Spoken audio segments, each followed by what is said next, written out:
goody, here it comes. Welcome to the Cinema Psycho Show. You are interested in the unknown, the mysterious, the unexplainable. That is why you are here. Oh my God, don't stop now! With your hosts, Brian, John, and Elaine. Welcome to the Cinema Psycho Show, the madhouse for film freaks and film fans of all types. I'm your host, Brian Coddington, joined by my fellow co-hosts and filmmakers, John and Elaine Woolscroft. How are you, my chickens? Oh, that's what Your chickens? John's mom says that. She calls us her chickens. Seriously? Yep. She'll be like, "What's up, my Okay. chickens?" Or accident. Or accident? Well, she calls me her chicken. Sometimes she calls John Mistake. I'm not really sure what that means. I think it's Ms. and Take, like it's a Ms. first and Take. last name. No, see, I thought like it was some kind of term of endearment, like mistake. You know, like her steak, like you're a slice of meat. Oh, okay. Slab. She didn't call you accident? No. Well, I mean, we're just kidding, folks. She's dead.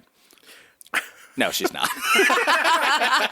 Even John had Oh to. my God. Even John had to draw back from how awful Oh my that was. God. Oh my God. But yeah, everybody, welcome to the latest episode. We're on episode 56 now. We are up there. It's very seriously exciting to me. Hey, guys, did you have a good Memorial Day?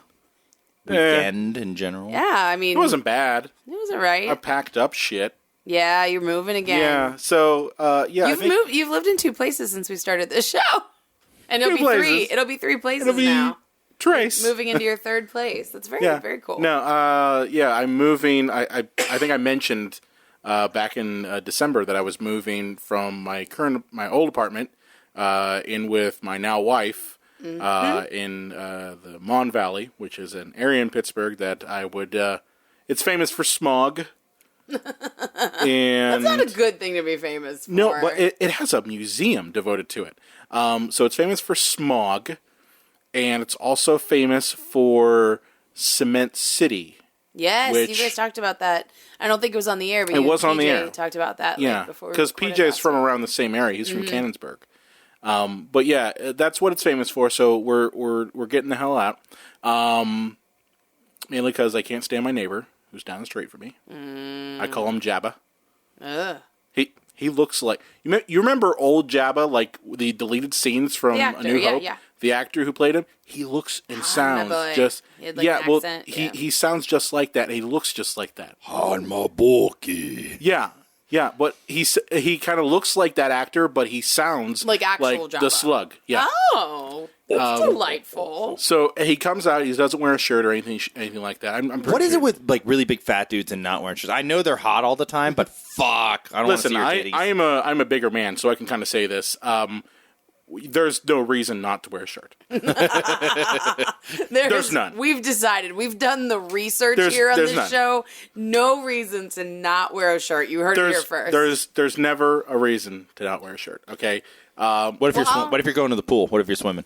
Yeah, that's a reason, but that's Okay. the pool. I'm talking about Like in your you're backyard? you're Having an chilling- Arnie Palmer? Well, yeah, I'm saying like you're chilling on your front porch, as this guy does, and you're yelling at your kids in some language that it resembles English, but isn't quite English. So we'll be happily leaving that place at the end of the week and moving down closer to you guys. So Yeah, that'll be nice. it'll be good. I'm really looking forward to the Mexican food. Yeah. Yeah. Los Palmos, give me free tacos. Yeah. Dude, that's one thing where I will just happily plug the food and I yeah. don't want anything in return. No. The tacos are just fucking amazing. I want free tacos. We were walking. This was probably about 2 weeks ago. We were walking through our new neighborhood, and we just decided to stop at the Los Palmas, the IGA, and we took a look because we were like, oh well, I had been there because you guys live around here, and then I have a couple other friends that also live in Right. the area, and I was like, let's just take a look and see what kind of grocery stores, since we'll probably be there all the time.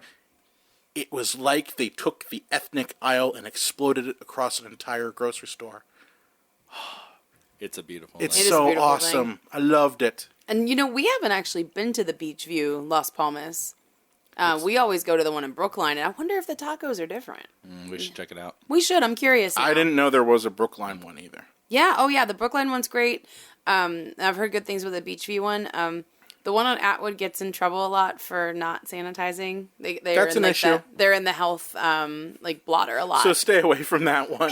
Maybe not the Atwood Another one. rat on the grill. Yeah. Maybe not the Atwood one. It But just reminds me of Demolition Man. but too, we Rat burger. we go to the Brookline location an embarrassingly frequent amount of time. Do they know They're your all name? really nice. No, but I know that they know. You know, they'll be like, you guys again. You haven't Cool. you haven't gotten to like 6 more they know- tacos. No, but like you know how some places you go to so frequently that they know exactly what you want. So you just like you know what I want. It's true. It's true. Now we mix it up a lot with the tacos, so I feel like we don't have like an order. You know what I mean? Because like okay. sometimes I want 2 steak and a chicken. Sometimes I go crazy and I want 3 pork. I mix it up. Well, Oh, other than tacos and delicious moving, food. Yeah. Oh, yeah. Other than that, I mean, I know what what you guys and a lot of other Americans didn't do this weekend. Go to the movies. Yeah. seriously. Yeah, this really surprised me, John. Tell me more. Sorry, I horribly was deciding to violently segue into our news piece. That's for fine. the, I could talk about tacos for a long time. I needed to be We stopped. let's be honest here. We really didn't have a news piece. All we had was people getting divorced, people dying, people getting cancer. people getting cancer. I thought we'd spare you guys from that. we were like last week's was a pretty boomer. yeah, it was pretty bad. Rough sauce. So all right. we're just going to talk about how depressing the box office was. Yes. Much better. So this was apparently the worst Memorial Day weekend in 18 years. Seriously. So, yay Hollywood! This is the crap you feed us, and this is the shit you get in return. So, shame on you, America! If you keep going to these Pirates of the Caribbean movies, they're gonna keep making them. Don't you realize that? If you keep feeding the mouse, he will ask. He'll keep getting bigger. Listen, here's the thing. I've seen people on Facebook that actually went to the premiere dressed in costume. How can you be that excited after the 5th one, though? I mean, I barely the remember second the fourth or third, one. I mean, no one. maybe. Here's the thing. No one remembers the 4th one. No. I was listening to You Can't Handle the Truth. They did a review, and really it's name only review because they talked about everything other than Pirates of the Caribbean because there was nothing to fucking talk about. Yeah. But they even said like no one they couldn't remember that there was a 4th one. They couldn't remember on Stranger Tides. That's really bad. It's like, man. yeah, well, no one did. It was a terrible movie, just like all of them have been, with the exception of the first one. And the first one's not even that great either. I did not like the first one at all. I thought it was awful. I like the first one a lot. I thought it was fun. You know what I mean? Like, it's not supposed to be brilliant. Let me ask you this, Elaine. When was the last time you saw the first one? Because if you saw it when it came out, and that's the last time you saw it, because... No. When I had the job where my hands could just do it by muscle memory and I didn't have to think or produce new thoughts, I definitely watched it on Netflix when I was, like, doing the work. But, like, how many years ago was that? Like a year or two, maybe last year. Okay. Muscle okay. memory for what? What does that mean? That sounds really dirty. Oh, it really sounds terrible, doesn't it? Yeah. What are you It talking sounds like about? you were like Well, no, I rubbing used one to out while you're watching I used to Pirates. work in a customer service center, and after a certain while, people in customer service, like, customers have the same questions over and over again. So you're just like, it's almost And so- like IT support. Oh, yeah, so, like, I mean, once you know what to type, I mean, you can crush, like, an entire season of Kimmy Schmidt and do your job at the same time because it's like your body knows what to do and your mind can, like, separate and you can, like, watch TV. It's awesome. So you reached a whole level of zen. Seriously, when you people ask separated the your same body stupid and things your and don't soul. understand ground shipping in the exact same manner over and over again, you get really good at what you do. Wow. Yeah. So, yeah, I watched it, like, I don't know, last year. My point was just that, like, for me, the only reason I say that it's good is because it came out in, like, 2004, and that was the last time I remember watching it, because I never really watched it after that. I mean, and it's not and you kind of brilliant. have, like, 2004 version of Brian was like, oh, I don't know any better, so this is cool.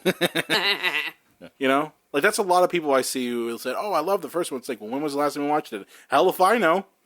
It's true. It's true. I mean, but I didn't think it was, like, horrible. It wasn't brilliant or anything. Now, fun fact, John and I just went on the ride this year, and I'd never been on the ride because it was... The Pirates of the Caribbean Yeah, ride. because Like, it was under construction the first time. Now this was not the original Right. This Well, is the It's been revamped with Jack. okay. Yeah, Jack's in it. It was cute. I thought it was nicely done. The animatronics were really good. I think that's what they were working on when we were there the first time. I think they were adding why it was Johnny closed. Depp into the ride.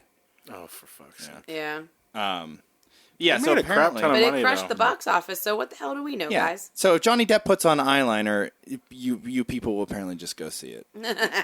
I don't get it. Yeah, well, I will- guess that's the only movie anybody saw all weekend, though, John, because the returns were really bad, huh? Well, domestically, Pirates of the Caribbean made $77 million over the weekend. Now, this is its opening weekend, so that's not a great opening weekend. but worldwide it's made a lot but there more. wasn't much Okay. else that opened with it other than like Baywatch.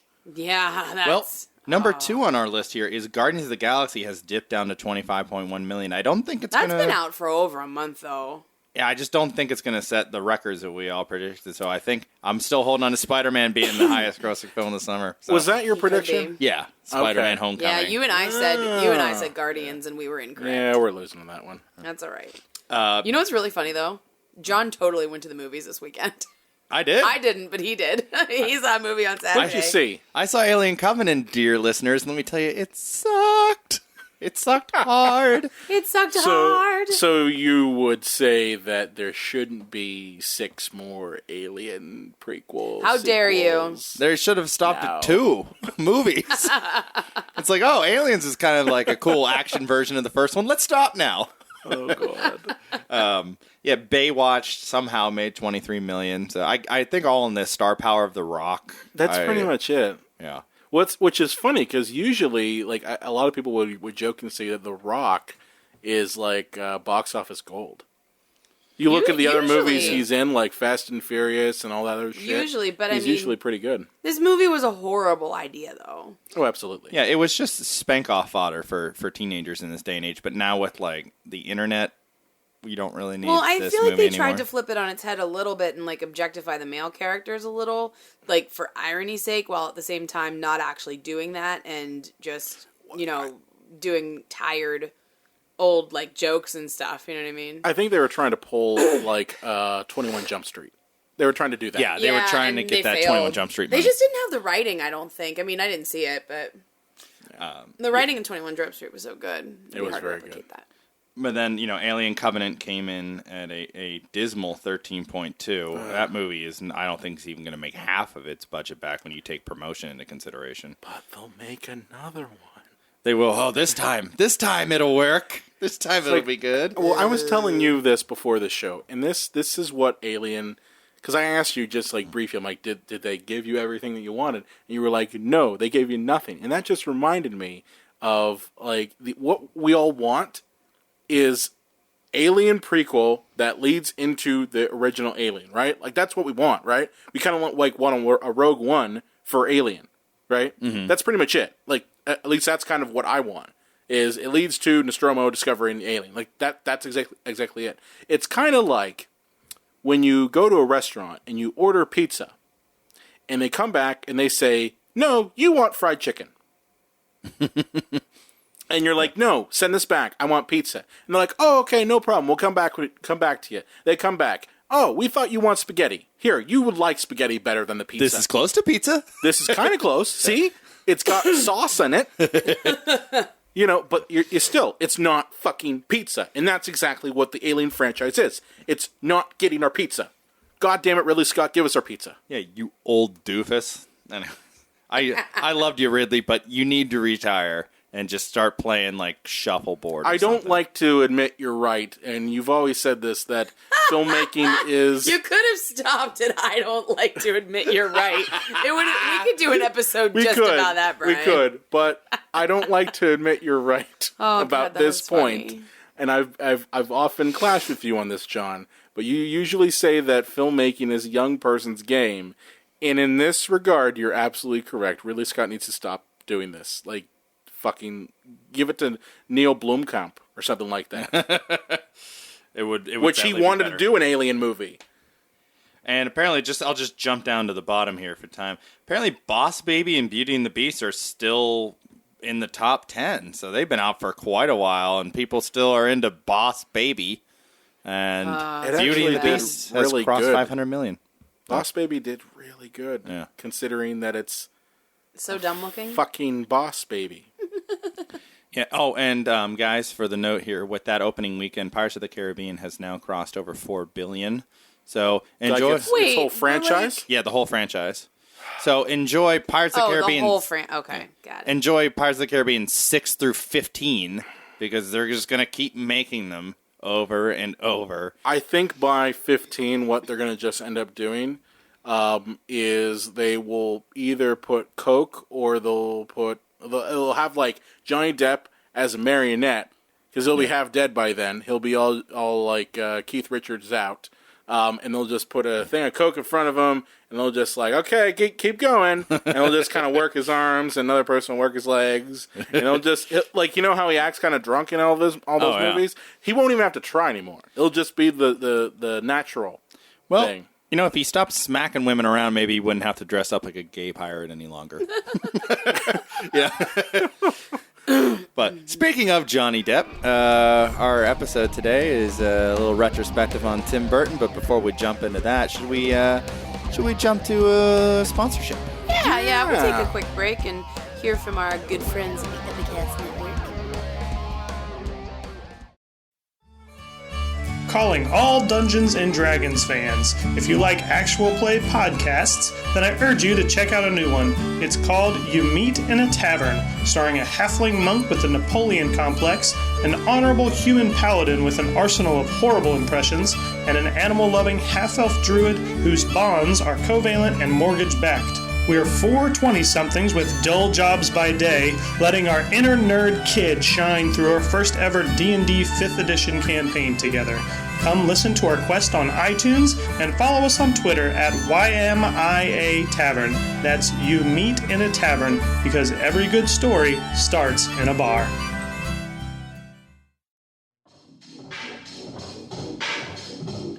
Hey, yo, I'm Ed Bailey. I'm here with Dave Bracey. And we are the Drinking Partners Podcast on Epicast Network. Fucked it up. Make sure you check us out, man. We got the Comedy Fuel, which is really supposed to be beer fuel comedy podcast, but Craft Fuel Beer Potter. Craft Beer Fuel Pot. Motherfucker, right, man. I'm gonna have to write that down. What up? Craft Fuel Beer Podcast. Yeah, Craft Fuel. Craft Brew Fuel Pot. Craft Beer Fuel Podcast. Okay. Craft Beer Fuel Comedy. Those are not 4 words that you say normally. All right. Craft Brew. You knew that I was gonna fuck up. You knew. Craft Beer Fuel Comedy Podcast. All right, so Craft Beer Fuel Comedy Podcast on. You can find us on epicastnetwork.com/partnerspod. You can find us at partnerspod on Facebook, Twitter, and IG. And you can find us on iTunes, Stitcher, and Libsyn under Drinking Partners. Yo, if you ain't heard and if you don't know, Drinking Partners is the crew, Epicast is the family. Make sure you check us out, man. And we're back. That was a message from our friends over at the Epicast Network, specifically the Drinking Partners Podcast. Great group of guys those guys are. We're plugging the big cheese over there. They're kind of the top dog on this network. So we got to overtake, guys. No, we're not overtaking them. Those guys are awesome. They actually have a great show. They actually have a night of comedy coming up. It's called the Drinking Partners Present an Epic Night of Comedy. It's going to be happening in town, so if you're in the Pittsburgh area on June 17th, you should definitely check them out. They're at Bricolage. That's a cool venue, too. It is a good venue. It is a good venue. Just a little rundown of who's going to be there. You've got, obviously, hosted by Ed Bailey and Dave Bracey, the host of the Drinking Partners Podcast, featuring such awesome comedians as Lorenzo De Silvo, I'm pronouncing this wrong, but probably Asayo Dwyer, Ray Zawondini, yep, and Sean Collier of DVE. And Sean Collier over there. Yeah. So, doors open at 7:30, show at 8, BYOB, and a $3 corking fee. And they got free beer samples. That's cool. That's Tickets are $12. Well, you got to do that 2-drink minimum, right? So people start laughing at the jokes. Yeah, right. You know? These guys are funny. I don't think they need anyone to get. Really don't. Oh, well, I wasted. mean, every comedy club has that, though. Even if it's like Seinfeld comes to town or something. And that's the 17th, did you say? June 17th at It's a Bricolage. Sunday, right? I believe so. Excellent.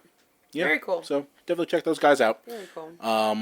But yeah, tonight, not tonight, but today's topic is the life and times of Tim Burton. Yeah, we're trying something new here. I wanted to put this on the schedule because I wanted to, try a slightly different episode thing where we kind of do a retrospective of a filmmaker and kind of look over, the history of their films, them as an artist, how they impacted us, how they impacted, the art form itself, and just kind of do a critique and analysis of the entire career here. Yeah, and especially with like this, we did pick a filmmaker that has like a large, body of work, interesting, little bits about their life, so. I think it would be a good place to start is just how, this particular filmmaker has impacted us.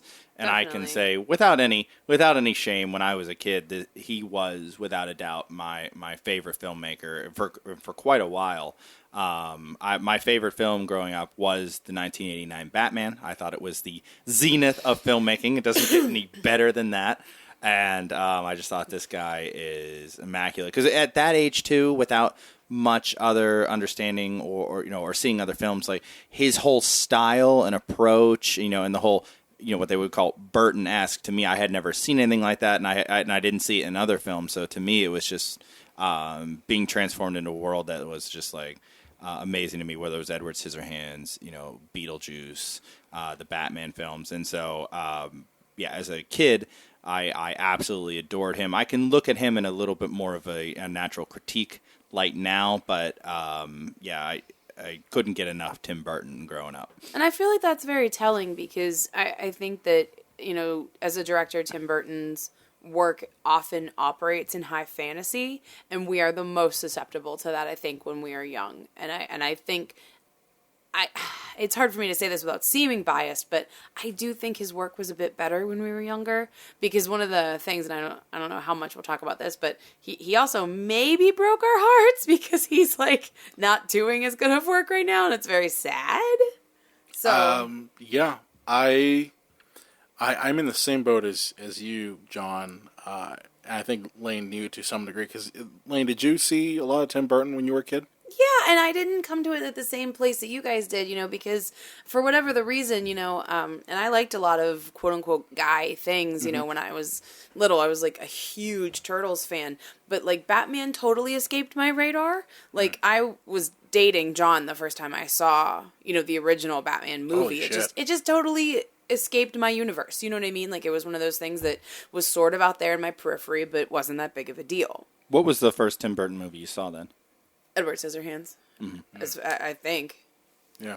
That was 1990, so... Yeah, did you see it in the theater? Not in the theater. I think that was 91. But I saw... Oh, Brian's never wrong. I think it's 1990. I think I'm right on this one. Okay, so... All right, so right now, Lane and Brian are racing each other. 1990. You got it. You got it. Fuck, you got me. No, you know what, guys? I didn't see Edward Scissorhands. Came to cable in 1991. I don't think because 92 was Batman Returns. I don't think I even saw Edward Scissorhands right when it came out. I think my first Tim Burton movie was The Nightmare Before Christmas. I did see that in the theater. Well, my uncle took me to see it. Sorry, I didn't mean to interrupt you, but for all of our actuallys out there, Lane does know that he did not direct that movie. Oh, I do. That's true. It's his baby. It's his concept. But he didn't. Yeah, and he produced. He just didn't have the time to direct. Yeah, he was going to, but Batman Returns kind of took more time than he thought. Yeah. Mm-hmm. So I guess that's the first product of his I saw. Right. I think. Now, if I saw Edward Scissorhands as a child, I'm not sure, because apparently there have been movies where I'm like, oh yeah, I didn't see that till as an adult. And my mom's like, are you kidding? You were obsessed with that movie when you were 3. And I'm like, okay, well, I don't remember. Well, I got over it fast. Well, I know I saw Princess Bride as a kid, you know what I mean? But like, I only saw it, I saw it again recently because I didn't remember anything about it. I just remember I liked it a whole lot, but I didn't remember it. And I was like, oh yeah. That's the joy of being married. Yeah. That's the film that I'm talking about. And John knows that story. So he knew that's what I meant. For me, I grew up with Batman, 1990. I was obsessed. I wish I could see. Obsessed with it to the point where I broke the VHS the amount of times that I played it. I just want to see Baby Brian and Baby John like nerd out. I think it'd be the most charming thing ever. Oh, we would have been like, oh my god! Oh my god! Did we just become best friends? We just became best friends. But I had also seen, I was also a fan of Tim Burton's because like Batman '89 was the first exposure I had to it. But I mean, I had seen Beetlejuice. I just didn't know it was Tim Burton then. Oh, Beetlejuice! But that's the thing. I was a fan of Beetlejuice. I even watched the cartoon. I also was a fan of Pee-wee and Pee-wee's Big Adventure. So, until that gave me nightmares. Not for the reasons you're thinking of. But, no, like I was a Tim Burton super fan. Yeah. Before I really knew anything about, any sort of critique of film. Like Nightmare Before Christmas, Mars Attacks, leading up to... Ed Wood, I discovered that later. I didn't discover that in 1994. It was just kind of outside of my, scope of entertainment. But like him as a director, I loved his visual storytelling ability. The fact that he was able to tap into the quirky side of life.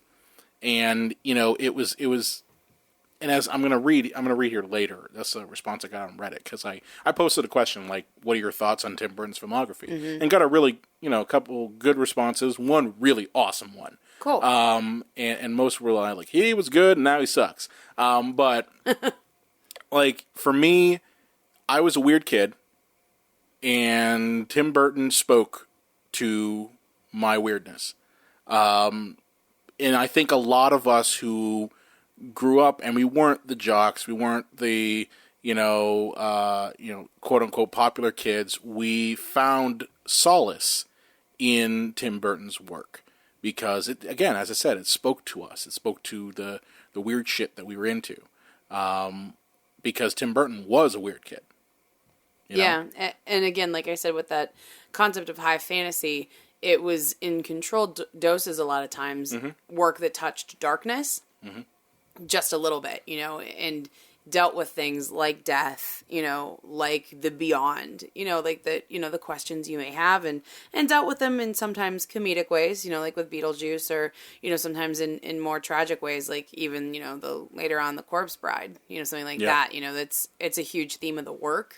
But the thing is it never dwelled in darkness. Exactly. Just touched it. It wasn't like a pure horror movie. Like, I would never say that any of Tim Burton's work is pure horror. I would say it's more macabre than anything. Well, it's a love affair with the darkness. Yes. Like, it's not, I'm brooding here because I want to die. It's not like Trent Reznor in Nine Inch Nails. No. It's how wonderful it's this Halloween-esque world, Yes. And one thing I always liked about, even like films that had beautiful visuals, like, Star Wars, I expected that because it's a space fantasy film. Like, you expect elaborate sets. I think what I really was attracted to with Tim Burton was him twisting, the convention. You even see it for somebody who's a lot darker in like Blue Velvet by David Lynch. It's what's below the surface. And, I take a look at normal suburbia in Edward Scissorhands or Gotham City, and everything is just like how I could never imagine it. It's just this kind of warped, disturbing, take on what we had originally. It was almost like a model city, and then he went and just like it was like Play-Doh and stretched it. And that was Anton first. Yeah, that was him. That was a lot of what the production designer brought to it as well. That's true. But before we get too deep into the films themselves, I thought, Elaine, do you want to give a little bit of history of Tim? And I thought we could kind of go through his IMDb and then kind of an analysis of him as a There's filmmaker. a lot to talk about. I would say his early career. Now we're looking in, the 80s. And he's a Californian, born and raised. His mom owned a cat-themed gift shop. Which I don't know why, but that makes me so happy. His dad was a former minor league baseball player, which I thought that was interesting too, because we talk about being like the outcast or maybe not being the mainstream person. I mean, his dad had a very mainstream profession. Like he was a jock. Wow. So I thought that was interesting. But Burton went to the California Institute of the Arts, and while he was a student there, he made 2 shorts, and one of them was called The Stalk of the Celery Monster, and that actually attracted Walt Disney's attention. And so Walt Disney Productions Animation, their animation division, offered Burton an animator's apprenticeship at the studio. So he worked as an animator, storyboard artist, and concept artist on Tron, The Black Cauldron, and The Fox and the Hound. And his and The Black Cauldron, I think I've seen like once. That's interesting because at that time Disney was really playing around with really dark themes. Oh yeah, in the 80s they were trying to scare the shit out of us. They were trying to scare the shit out of you. So like it kind of fit. Well, even Fox and the Hound, like, I mean, we all know where that story's eventually going. You know? Yeah. That was a dark movie too. Yeah.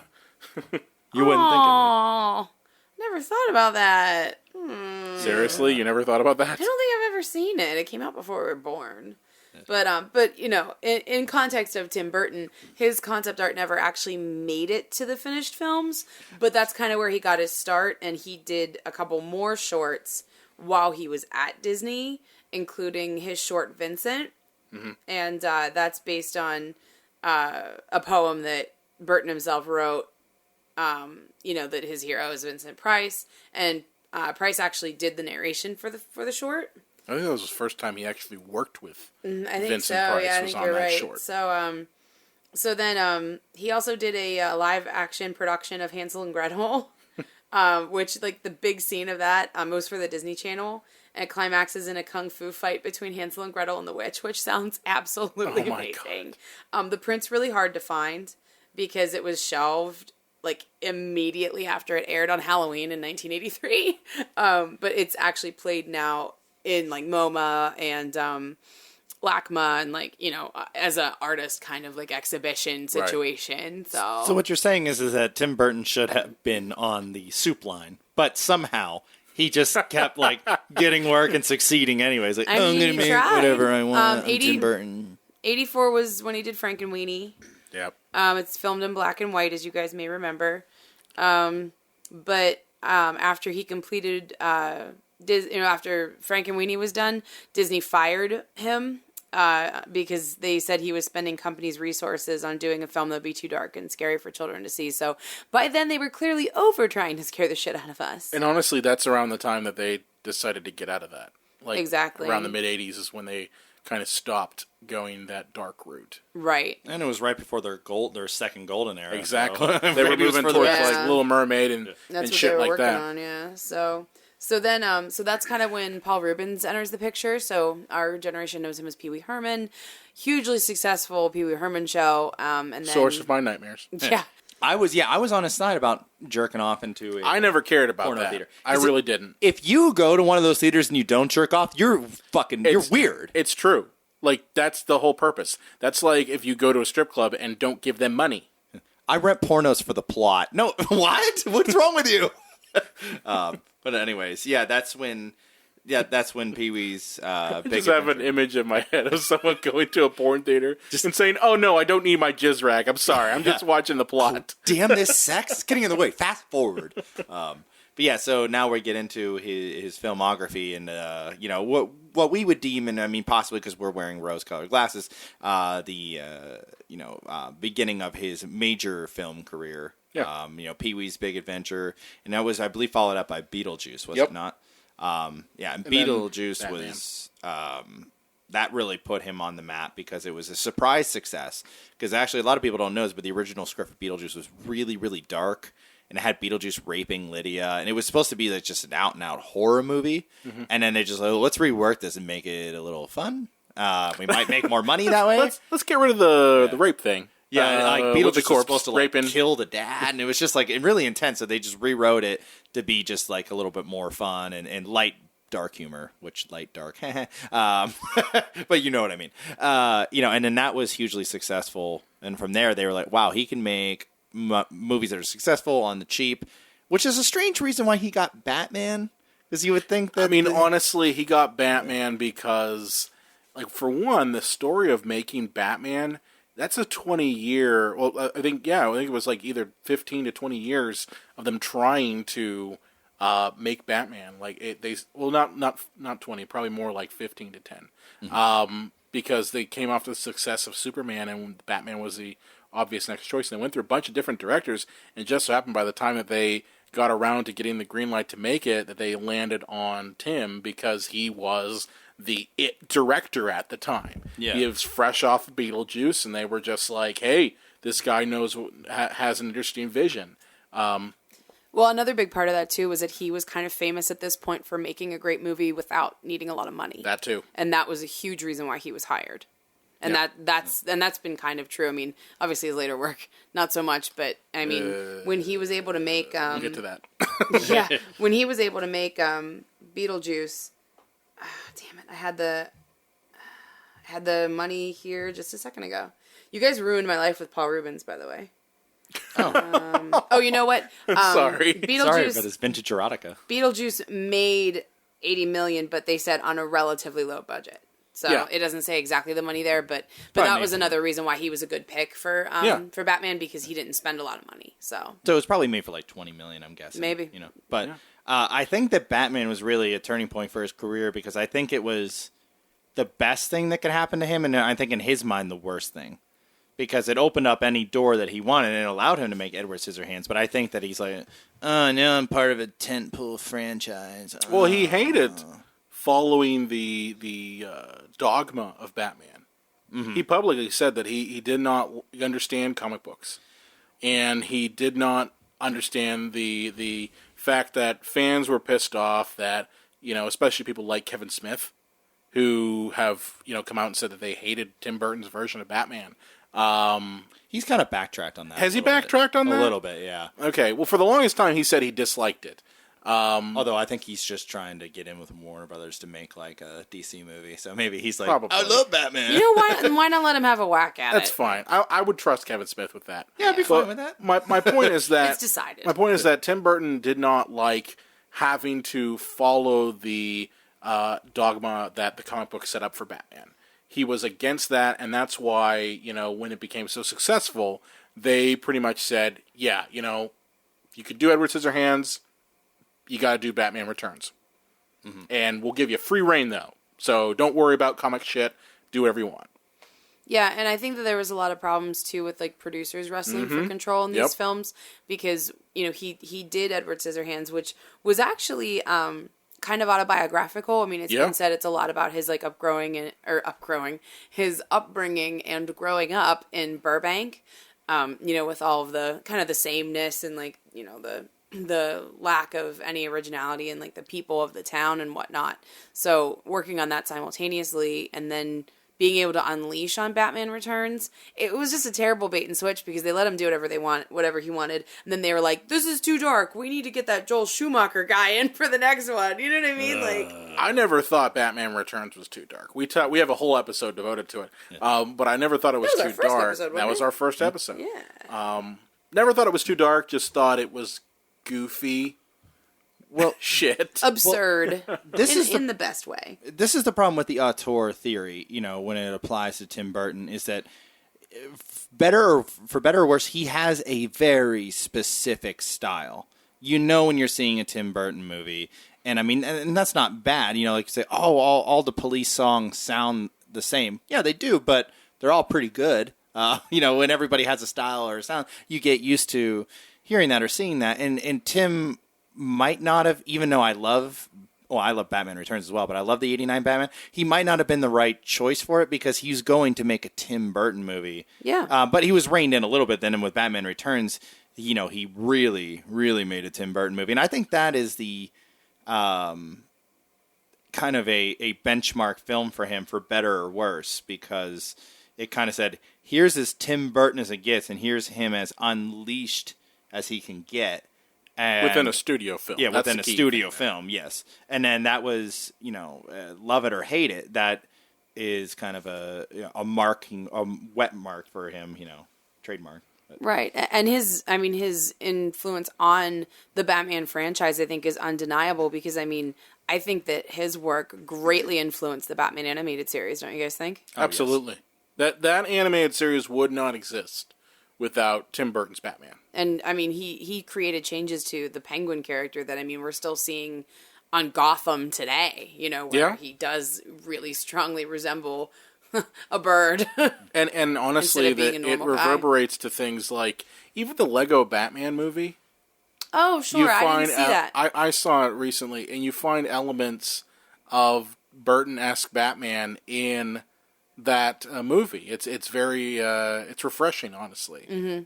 So I think that for someone who doesn't have much of a connection to comic books, I think it's very interesting that he has this, you know, on his resume in these two films as a part of his early career, because I think he's enormously shaped how our generation sees Batman, because these were it when we were kids, you know. And then, like I said, with the animated series, I think that's a huge source of inspiration and, you know, what people tend to reference as actual Batman.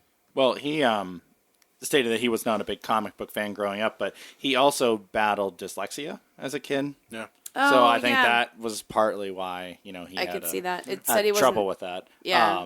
Or why, not trouble with it. I mean, you don't have to be into comic books, but why he wasn't into it more. But, you know, that it's very fascinating to see how he was like, I'm going to create my own version of the Penguin because, you know, I'm creating a different medium from the comic book. And that's always a tricky thing when you get into that, is that this is a different adaptation. You know, this is a film version of this. It's not going to be literally the exact same thing as a comic book. Now you can, you know, well, like we said, we had an whole episode on it. You can say he strayed way too far from the source material, but, you know, he gave a different adaptation of it, you know, which has its perks, it has its bad sides, but sure. Yeah, that was a benchmark moment for him. But then what a lot of people love and adore and forget that he didn't direct and kind of launched Hot Topics all over the country was A Nightmare Before Christmas, which... That's so true. Yeah, which, I mean, for me, like, that's definitely... I remember seeing it in the theater.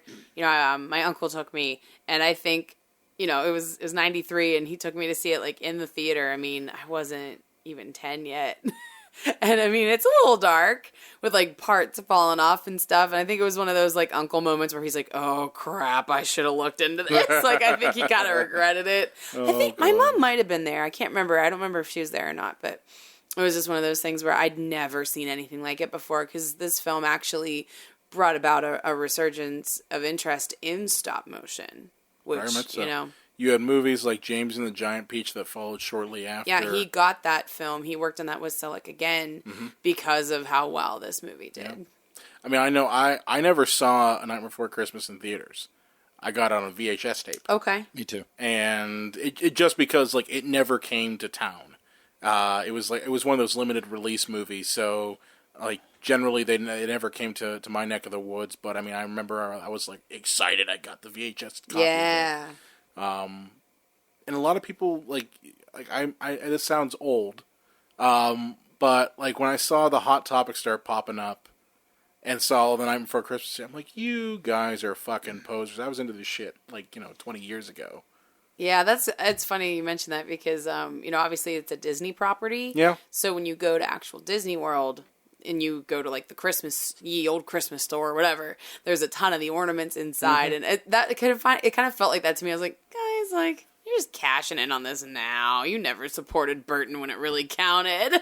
Well, especially since they didn't even put it under their main logo. They put it under a secondary. Put a touchstone. Yeah, and now they're like, oh, we love you. They're like, oh, we'll suck The Night Before Christmas's dick. It makes us so much money. The Haunted Mansion at Halloween time will put, and Halloween and Christmas time put Jack Skellington into the ride. Oh, God damn it. It makes me really sad. Oh, damn. But yeah, so I mean, I guess we don't have to touch on absolutely every film. Do you guys want to fast forward to 94 and me and John's favorite? Absolutely. Tim I think Burton movie? it's one of my favorites too. I think it's his best film. It's brilliant. Film yes, it's brilliant. Is Ed Wood, which is kind of a departure for him in his style. I mean, there's still very much riddled with Tim Burton things, but it's the spook house scene is absolutely him. Yeah. that's you want to know it's a Tim Burton movie? Look at that spook house scene. Everything in that movie is a Tim Burton right there. I mean, the art direction is incredible. The cinematography is amazing. You know, to work without color and to be that successful, I think is absolutely insane. And I don't think that Johnny Depp has been better in anything else, for the most part. Do you mean his whole career or Tim Burton movies? Oh, Tim Burton movies. I would say, I mean, for me, I think that is one of the, if it's not the best, it's pretty damn near close. That's what I'm saying. Of performances. I mean, you could look at Edward Scissorhands and say, well, that's a pretty damn good performance too. But I mean, for me, he humanized someone who, honestly, there wasn't a whole lot of information about. Like, Edward, prior to 1994, was only known as being the worst director of all time. Right, he was a joke. And he was a joke, and he was a washout, and he was a drunk, and he was, just kind of known for this movie and working with Bela Lugosi, but nothing really else other than that. I mean, other than his, nudie films that he did. Yeah. But, Ed Wood came around, the movie, and it brought about a resurgence in looking at those films. And then when you realize that the reason Ed Wood wasn't popular in his heyday was because he couldn't grasp that. He couldn't get the popularity. Yeah. He couldn't get people to go see his movies. And I think that enjoying a film for irony reasons, while not a new concept, I feel like is something that was maybe a little bit better understood, say, in the 90s, because, we had enough technology at that point and films had been out for long enough that they were almost a little bit more expendable. Whereas when Ed Wood would have actually been working, films were considered precious and sacred, and they were, still learning about this art form all the time, I think. And, to try to make like a cheap film, without a lot of resources like Ed Wood did, I mean, I could see how that would have been derided in its time. Well, he also existed at a time, like, it was right before the auteur movement and at the tail end of the studio system. Exactly. So his competition was basically the B movies coming out of the studios that all wanted giant monsters and giant spiders and shit like that. And it was well before the, mid to late 60s and into the 70s, in which a person like Ed Wood would honestly thrive. And I always ask the question, what if he existed now? I think he would be ruling over independent film if he existed now, simply because of ingenuity. I don't know. I mean, that's an interesting question and maybe a good topic for another episode, but I feel like it's one of those things where it is almost lightning in a bottle, and not to forget, Tim Burton makes Ed Wood look really good. Yeah, it's a sweet love letter, you know what I mean? Well, it's funny you should say that, because I don't think this movie is in any way a love letter to Ed Wood. I think it's a love letter to that era of film. Oh, okay. Because, and Tim Burton had to have known this, Ed Wood was not as wonderful as the Johnny Depp performance. No, he kind of was a piece of shit. Yeah, he was cruel. He was mean to his wife. He was just kind of a jerk to be around. Like, not all the time, but but not as happy-go-lucky and innocent and naive as the Johnny Depp interpreted. So this was kind of, I think, a love letter more to that era of film. Interesting. But what is interesting as well is that this is yet another one of what you always see in the Tim Burton movie is the social outcast weirdo, which Tim Burton has said many times he thinks he's an alien. He doesn't think his mother gave birth to him. He thinks he's like an alien. Wait, what? Yeah, he believes. Yeah, I don't think he's being literal, but I think he's just saying, like, I feel like an alien. Like, I don't feel like I'm a part of this planet. Okay. So you look at Lydia Dietz, Jack Skellington, and Edward Scissorhands. These are all different interpretations of his oddball. Even Bruce Wayne, world. to a point, I agree with that. Is considered that way. Yeah, and it's interesting that he made Bruce Wayne. They wanted a big, muscular guy for Batman, and he said, no, it has to be a regular guy. And I wonder if that's just subconsciously he was making himself Batman. Oh, absolutely. Yeah. And of course, what are they always rebelling against? The yuppie society that he probably saw in California all around him, especially in Edward Scissorhands and Beetlejuice. So this was just another kind of take on that, another variation of Tim himself. Yeah. Right, that's true. And in this case, it's a shame because, we love the movie, obviously, and it has gotten a lot of critical success, but Ed Wood didn't make any money. No, it was surprisingly indie for having Tim Burton behind it. Martin Landau got he got an Oscar for it. Or did he get the Oscar or Yes. just He a did. nomination? Yeah, he got the Oscar. He got for the it. Oscar for it. That's right. And that's actually, we have an Ed Wood poster sitting in our living room, and Martin Landau signed it. That's crazy. Yeah, but it's interesting that he makes that movie because he kind of then homaged that type of movie with Mars Attacks. Yes. Which was kind of his first big disappointment because at I least like Ed Mars Wood was Attacks. critically acclaimed. I do as well. I like but, it. It's not great by any stretch of the imagination, but it's got great moments like that. You know, the aliens. And then from there he goes to Sleepy Hollow, and you start to see something where it's like, Mars What's going Attacks, on Sleepy Hollow. here? These aren't great. They're beautiful, but they aren't great. And then Planet of the Apes happens, and I think this is the great transition moment where he like really let us down. the credits roll, and you go, "What the fuck was that?" Abraham Lincoln. This part of his Wikipedia page, by the way, I'd like to say is the shortest because it just says it. So like 2000 and up. It grossed $68 million in its opening weekend and received mixed reviews. Yeah. And is considered wildly inferior to the original. Oh my god. The movie ends, spoiler alert, but don't see it anyways if you haven't. There was so With much hype Abraham over Lincoln. that fucking movie too. Oh yeah, it's Tim Burton. It's Planet of the Apes. How bad can you can go it be? wrong? Yeah. How can you go wrong? But then too, I mean, I feel like he kind of like dodged and fainted a little bit with Big Fish because that was pretty good. Yeah, that was a surprise. Yeah. Like, back to form, but no. Wasn't that one of the first things that Marion Cotillard did from the U.S.? Because, I mean, she's been a French actress all her life. I believe so. But in France. But, I mean, I feel like that was one of the first American Vie and things Rose that was she did. another one that she did. Well, that's what she won the Oscar for, but I mean, that wasn't okay. that long ago. Because Big Fish, that was still 03. Yeah. You know, and that might have been I one of the guess first for things me, she really like did. I kind of view it. I mean, I don't see it necessarily with Mars Attacks. I see it more with Sleepy Hollow and Planet of the Apes. Like that's for me. I don't think Mars Attacks. He gets a pass on Mars Attacks. I think he does because it's still goofy as shit and it's still very much a Tim Burton movie. It might not be the same as like Ed Wood, and you might be going like you had Ed Wood and you went down to this. Mm-hmm. Like I think if he made Mars Attacks after say Batman Returns, that would be a better progression to go from Batman Returns to Mars Attacks and then to Ed Wood. Yeah. Like, I think that's a more linear progression. What you're looking at is more of like a hit a high and then dipped a little bit. Yeah, it's true.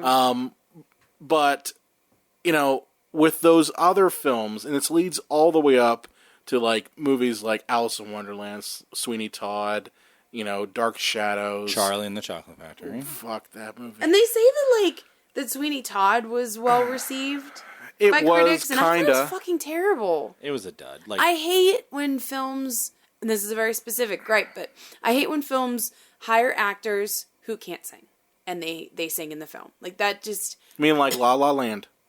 Maybe like Beauty and the Beast. Yeah. maybe like Sweeney Todd. But Helena Bonham Carter can sing, but Johnny Depp cannot. And she was fine in it. She's certainly not...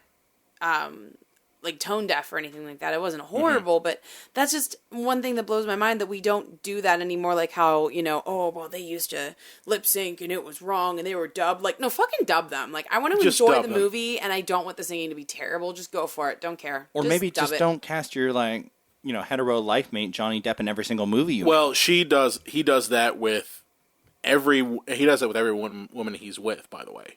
Yeah, every woman is his muse. Lisa Marie was his muse. Yeah. Helena was his muse. Yeah, and he's been married currently 3 times, single. I believe. No, he was married once, and his marriage lasted for 4 years in the 80s, like late 80s, early 90s, like 88 to 91 or something like that. Before he And got then he famous. was with Lisa Marie for a while. He started going out with Helena Bonham Carter when they met for Planet of the Apes. That's when that started, and Lisa Marie actually had a... She had a role in that.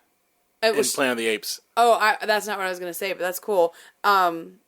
She had an auction of his stuff and gave away a bunch of his shit that he had left in his house. Somebody wasn't happy. Pretty amazing. Yeah, Pretty cool seriously. shit. But I guess for me, like, I view that these later films are like a homogenized version of that dark, quirky Tim Burton that we got in the mid to late 80s to mid 90s. You kind of took my words from me. Yeah, It's homogenized. exactly. Yeah, it's like he almost packaged his own brand. Exactly. And, Yeah. and they just open it up, and it's like, well, it's not exactly Tim, but we have all the pieces here, and it's like making a Dr. Dreadful food lab. Like it tastes almost like candy, but it also tastes like death. Oh my god, that was amazing. It seriously does. You're just like, oh, this boil I just put on my hand, it's supposed to be like green Jello. Yeah, it still tastes like crap.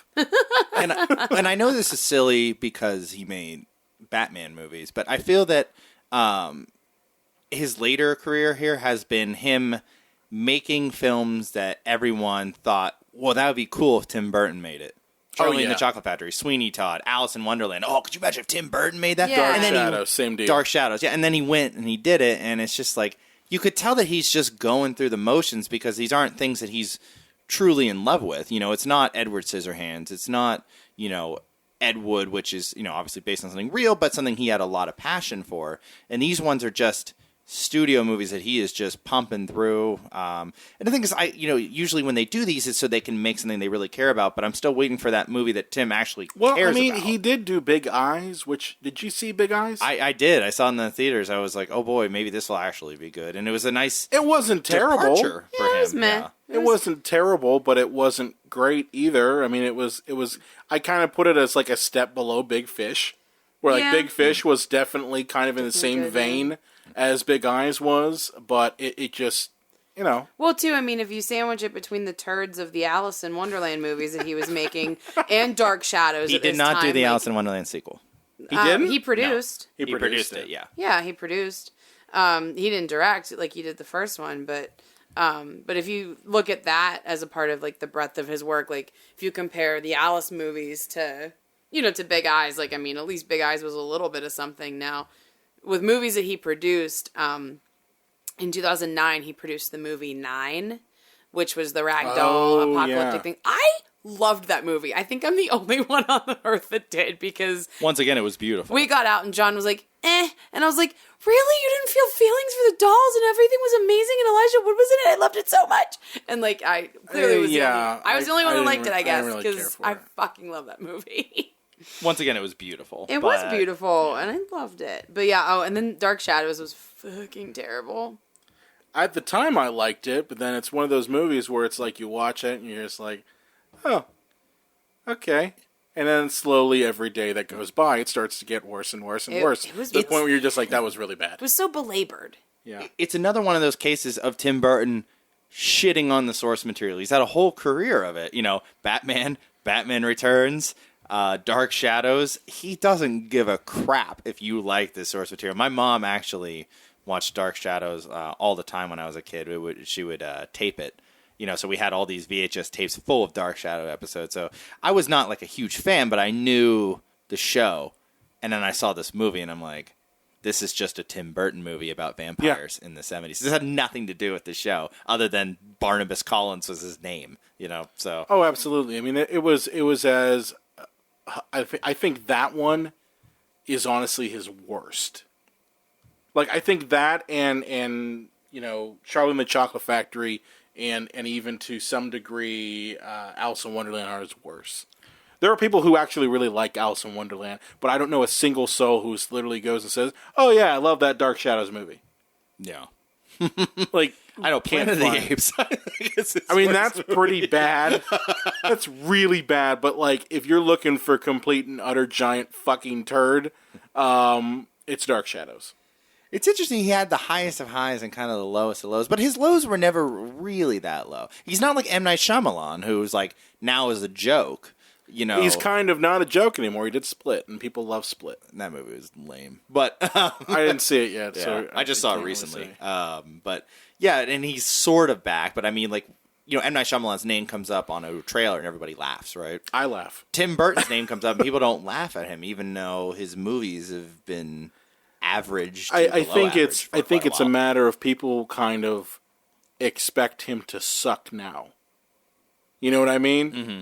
Like Shyamalan, he pretty much epitomized the thriller / thinking man's horror movie, with what the hell was it? Sixth Sense. Yeah. Okay, so he reached a high really early, like way even above, I think, even Batman to some degree, and then went so far low, like really low. There's no redeeming factor at all. So he's a complete and utter joke. Even when he makes a movie like Split, that's where the people are like, "Huh? He did that?" Yeah, I think it's because Tim Burton's like a triangle. You know, like success, and then downfall. Where it's like He M. Night evens out a little Shyamalan bit. started at the top of the mountain and just fell down slowly down the whole mountain. It's like that episode of Simpsons where Homer keeps falls down. Then the ambulance crashes and he falls on the stretcher. Keeps going down the mountain. That's M. Night's career right there. They keep bringing him back and he keeps falling down again. So. But in a nutshell here, I mean, just to get to the critique part, and I hate saying this because I still love him. I still love the movies, that I grew up with. But I can honestly say, and I'm curious your guys' thoughts on this, I think as a filmmaker, he's incredibly shallow, and I think his movies are void of any actual intellectualism. Yeah, I think that they briefly touch on themes that other filmmakers have been able to go deeper on. I don't think you guys are gonna laugh at me because this is right from grad school. But pedagogy? You gonna no, throw I was pedagogy gonna say, at what us? do we glean? Oh, fuck, But- glean.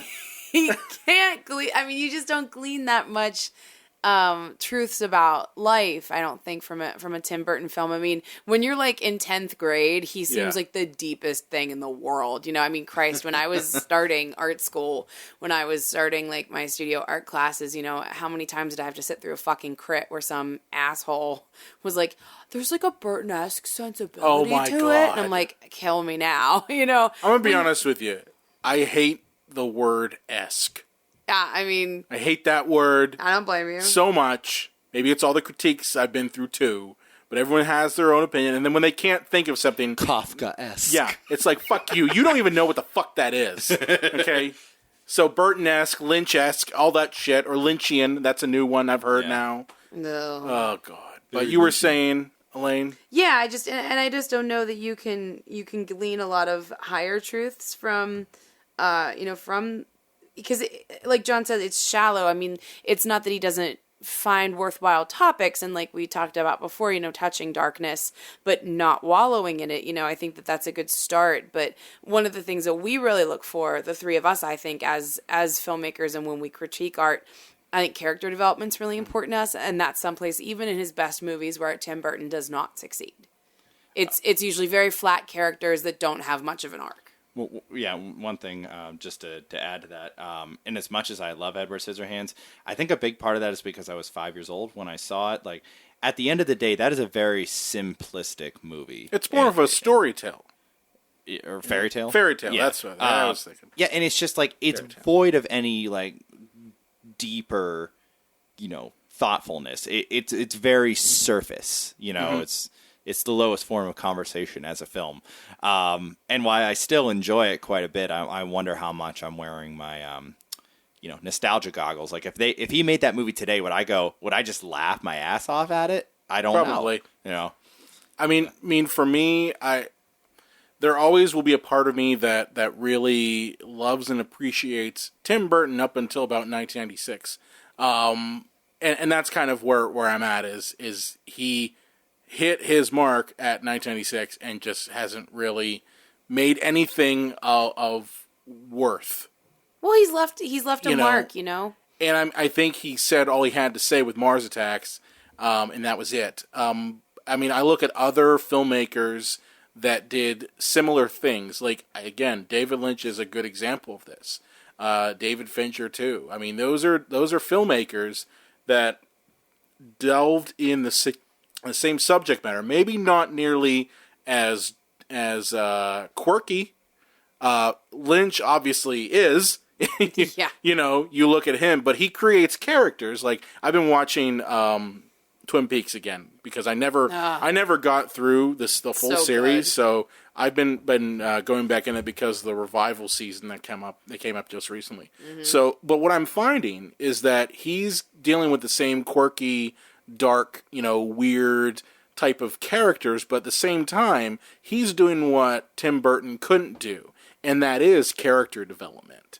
Right. You are into characters like Agent Cooper and all these other weird casts of characters that are in Twin Peaks, and you want to see the next episode because you want to know what's going on with these characters, and that's something that I don't think Tim Burton's ever really been able to master. He's got the weirdness down, he's got the thematics down, but he doesn't have the characters down, and the storytelling honestly just stops at the base level. That's as you were saying, John.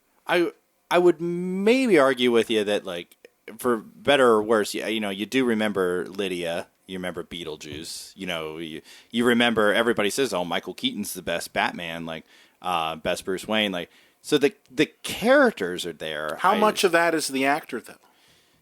And I don't think it's the right amount of depth. I wouldn't give it to Winona Ryder because I don't think she's a very good actress, and especially she was like a very young actress in Beetlejuice. Look at Michael Keaton, for instance. Okay, how much of that do you think was Tim Burton? How much of that do you think was Michael Keaton? I think that was more Keaton. I do too. Than it was Burton. I'm sorry. Did you say Batman or Beetlejuice? I think for Batman more in particular. Because I think Beetlejuice was all Keaton almost. The makeup and Keaton. Yeah, for the most part. Well, 90% of great directing is just casting correctly. I suppose. Right. Yeah. But yeah, I think that we have a very strong visual style reference with someone like Tim Burton. He has a strong, visual way of doing things. And that is part of the lexicon of modern filmmaking now. Yeah. So I think that the contribution there is certainly, a significant one. But I think just in terms of... And two, because he has written a lot of things, maybe I hold him to a higher standard, but the writing I think just isn't quite what I would expect from, like, wow, that was an incredible piece of art. You know what I mean? Well, I'll challenge you a little bit on that. He hasn't written much. He's Nightmare Before Christmas. Yeah. It was based on source material of his, but he didn't write Beetlejuice. He didn't write. That's I believe actually very true. He wrote Frankenweenie, though. He wrote Edward Scissorhands, I believe. Yeah, he did. Because it was autobiographical. Other than that, I can't think of anything that he's really put his name on in terms of Corpse Bride. He came up with the characters for Corpse Bride. Yeah. Yeah. But you're right. A lot of it has been other people's stories, that sort of thing, throwing his kind of Tim Burton vibe onto those Interesting. stories. Yeah, I guess you guys are right. I don't know why I thought that. Maybe it's that because was his part of style is so him that, like, maybe it's got to be something he's birthed from the ground up. Maybe. Because it's interesting. It's like, hey, take this script, and he's like, okay, how can I make this Tim? How can I make this me? Yeah. It's true. You guys know what he's doing next, though, right? Like what he's scheduled to do Dumbo? next. Dumbo and Beetlejuice 2. Beetlejuice 2 isn't a thing. That actually Seriously? isn't a thing. Has it been declared that it's not a thing? It's not a thing. Thank Because there was fucking like God. rumors and they were like, oh yeah, we would do it. Winona said that she was interested and I think Michael Keaton would be interested if the script was right. But She's doing Stranger Things season 2. She didn't have time to do Beetlejuice 2. well, I'm sure that her agent and her assistant had a- would work it out. She's had a career renaissance in that sense. She's been great in that. But yeah, I think it was one of those things where the rumor mill just like stirred it up real hard. And they were like, oh yeah, we would do it. But Tim was kind of like, guys, like, I don't have anything for you. I'm sorry. So. One thing I will say about Tim Burton that I really liked about him is that he did not seem like he had any fear of failing. I agree. Even to the point where they were, the Beetlejuice in Hawaii movie. They're like, hey, do you want to make that? And like a filmmaker that was actually worried about his career would be like, no, that sounds really, really bad. That'll just destroy my career. But Tim was like, yeah, let's do it. I don't know if I buy that. I really don't know if I buy that he doesn't have any fear. The reason why I say that is again, because I look at the later movies and I look at how safe and corporate and homogenized and everything that those films are. That's a pretty good and point. that just kind of shows me a filmmaker who is either one, burnt out, or two, just is slapping his goofy shit on every movie he can get his hands on. Mainly for just money. And I understand that. I can buy that. Guys got to eat. Guys got to pay the rent. That sort of thing. But I look at it as someone who's not willing to take risks anymore. I don't think if he felt this way that we would see movies like Dark Shadows be as goofy as it is. I think we'd see him pull back and say, hey, this isn't going to work. Especially someone who said that he was a fan. He said he was a fan of Dark Shadows. Yeah, and that makes me... The ultimate fan. Yeah, no, but seriously, he said in interviews that he's a fan of the show. So, okay, you're a fan of the show. Why would you suddenly make it as goofy as that? Yeah, that's true. True. That would be like if I'm a fan of Dragon Ball Z. Have been since I was a kid. That would be like if I had the opportunity to make a Dragon Ball Z movie and I made the shit that came out a couple years ago. Okay? With the crappy Dragon Ball Z movie. That's the whole concept. Unless I was basically told, you can't do what you want, you must do what we want, and that's it. So, I think it's more he doesn't want to take risks anymore. A compelling argument. That's my theory. Okay? Do you guys think that possibly Batman Returns just broke him and he's just like, I'll do whatever the studio tells me to do now? Because he went into... It had a long time to stay in the business being that broken. Well, he went into the offices for like Batman Forever. It wasn't called Batman Forever. It was just like untitled Batman 3. And he's like, I got this idea, Scarecrow. And, he was really into it again. Two-Face. And they're like, yeah, and after like about 20 minutes, he got to the point like, you guys don't want me to make this movie, do you? And they're like, we're thinking about going in a different direction. We'd still love you to produce, Tim. Yeah, we really appreciate you, Tim, but you lost the Happy Meal deal or whatever. Honestly, I blame that on McDonald's. I blame Tim Burton not being involved with Batman Forever, strictly on McDonald's. Really? The reason being is that it kicked up such an uproar over those fucking toys, and everyone complained that it was dark. Parents groups and all that shit, that it just came back on itself. Brian, are you sure it's not the Penguin being a pusshound rapist child murderer in a kid's comic book movie? Oh my God. Wow. Here's where I come out at that, okay? You're gonna tell me that no one at Warner Brothers screened that movie to focus groups?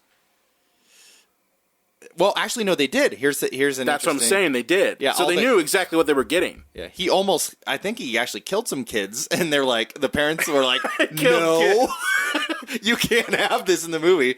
No, it was the kids were in his lair, and he almost put them into the goo, and then Batman has a big action sequence where he saves the kids. Yeah. But the test audiences were like, no, he can't make it. They can't even make it to the Penguin. And that's why they did the reshoots where Batman stops it before it even gets to the Penguin. Yeah. That's why it fucked up the whole third act of that movie. The whole third act was fucked up because of that. Like, I wish they would have put those kids in there. Yeah, fuck those kids. No, but The rich Gotham kids. They grew up and they became politicians later. But I just I blame McDonald's because that came after the fact, and it wasn't even a matter of money. It made a good chunk of money. It didn't make nearly as much as the first movie, which no one I think expected it to make nearly as much as the first movie. But I think the risk of losing corporate tie-ins like McDonald's was so much to Warner Brothers that they were like, you know what, we want to go more towards the goofy toy side, we can't make toys out of this, and make we obviously can't have an action figure of a gross penguin person, kidnapping kids. You can buy the accessory of the little kid in the cage. There you go. Now that would be the best. Now with hip gyrating action. Seriously. Whoa. But I feel that McDonald's kind of killed it for him. Yeah. And had that not happened, had the reaction not been nearly as crazy after that McDonald's thing, I think he would have probably gone on to direct number 3.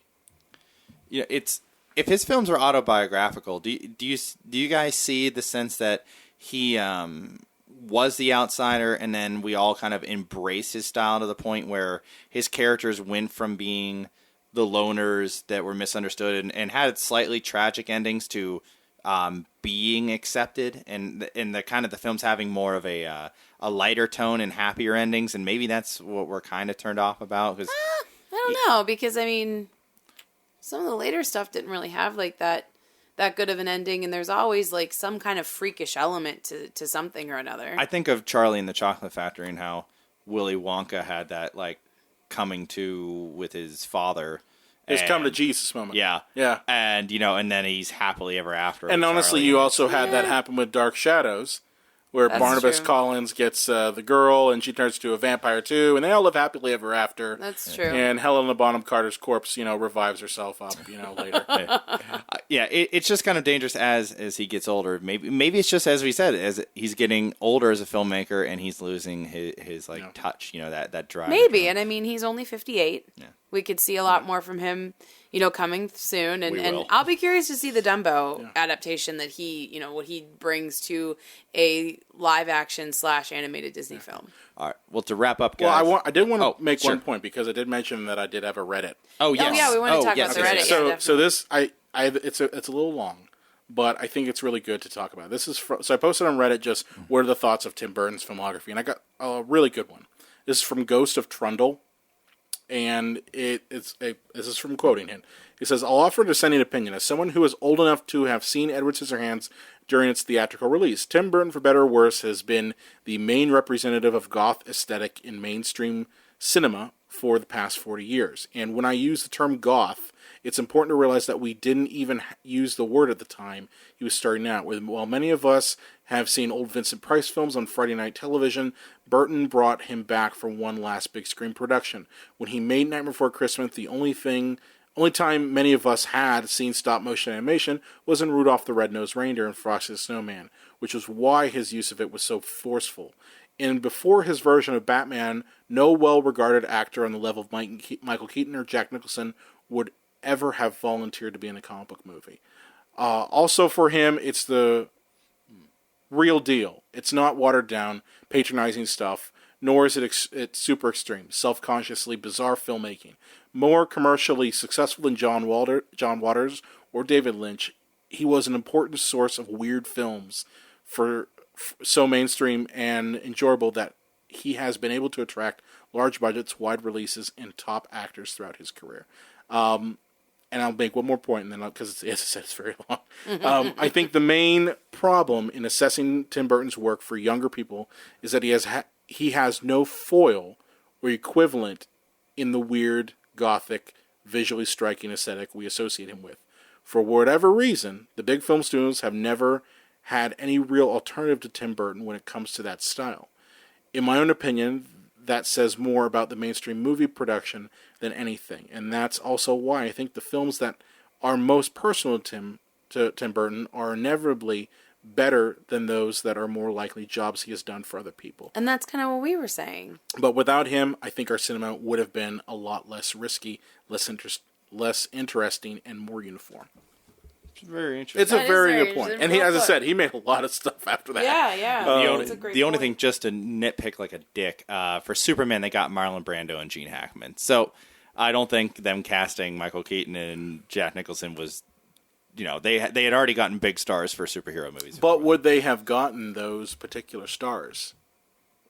Well, Keaton was Tim Burton's choice, and the studio fought him horribly on that. So I think Gruber wanted Nicholson. Ugh. Yeah, he would have done. Peter anything Gruber to get wanted Nicholson. So that's producer. Yeah, I know. He's the one that made Tim Burton's life a living hell. He pretty much did. But it's interesting to point out, there's an old saying about genius, and I don't know if I would put Tim Burton into a genius category, but the saying is still interesting that everything, when you make your mark at that level, everything before seems pointless, and everything after is has your mark on it. So possibly the idea is that nobody really challenged Tim Burton is because everything else is, that looks like Tim Burton, or they're trying to do Tim Burton here. Or they pull a Burton-esque out of their ass. Yeah. Oh, this is so Burton-esque. I remember watching the Frankenstein movie with De Niro, and we mentioned that last week. That, to me, I saw that, about 10 years ago, and I was watching it on cable. I was like, oh, this looks like a Tim Burton movie. You're like, fuck. Yeah. I'm falling into the trap. Yeah. It's a trap. Yeah. Good talk, guys. All right. Yeah. So just to wrap up here, favorite and least favorite Tim Burton movie. I will go first. Ed Wood and Planet of the Apes. Ed Wood is my favorite. Alice Good choice. is my least favorite. Oh, jeez. That was This the is a first tough movie we one. watched on our big TV when we got the nice TV. That was the first thing we watched, and I was like, this has ruined the moment for me. Oh, God. For me, it's a tough one. I would say Ed Wood, and then tie between Dark Shadows and Charlie. Dark Shadows was really fucking terrible. Dark Shadows is really terrible, and I wanted to like it. Like, that's the thing. For me, I really wanted to like that Dark Shadows movie, and I went in just like, oh, this is going to be okay. He's going to get his footing back. I saw the trailer. It wasn't too terrible. Yeah, it's goofy, but hey, you know, we got this. And I watched it, and I'm just like, are you fucking kidding me? You know, seriously? For how much he's hurt me, every time he comes out in a movie, I'm going to be like, oh, I'm going to go see it. He's going to be like the old days. He's going to tell me he the old loves me days this are gone. time. They're not coming back. He's going to really mean it when he says he loves me this time. And he's never going to leave me again. Tim, we got to break up. You don't see him in private. He's totally different. Oh, God. Well, Elaine, where can they find you on social media? You can find me on Twitter at LA_Croft. You can find John Woolscroft at the Unreal J Wools, JWOOLS. So let me know if you disagree with me on Tim Burton, and we'll have a friendly conversation on Twitter. Yes. And you can find me at Brian Collington on Twitter. I also run the Psycho Show Twitter. Be sure to like us on Facebook, Twitter, Instagram, Google+, at Psycho Show. You can also find us on the Epicast Network. That's our home network at theepicastnetwork.com. If you have a favorite movie or question you want to throw away, or you, as John mentioned, you want to talk to us a little bit about Tim Burton, you can contact us at cinemapsychoshow.com. And make sure to subscribe to us on iTunes. Send us a rate, send us a review. We promise we won't bite your head off. We really do. But we will read them on the air, you know, that sort of thing. We like to get, you know, ratings and reviews. We like to see how we're doing and if we need to improve anything. Be sure to catch our next episode, available every Sunday. It never snowed till Edward came.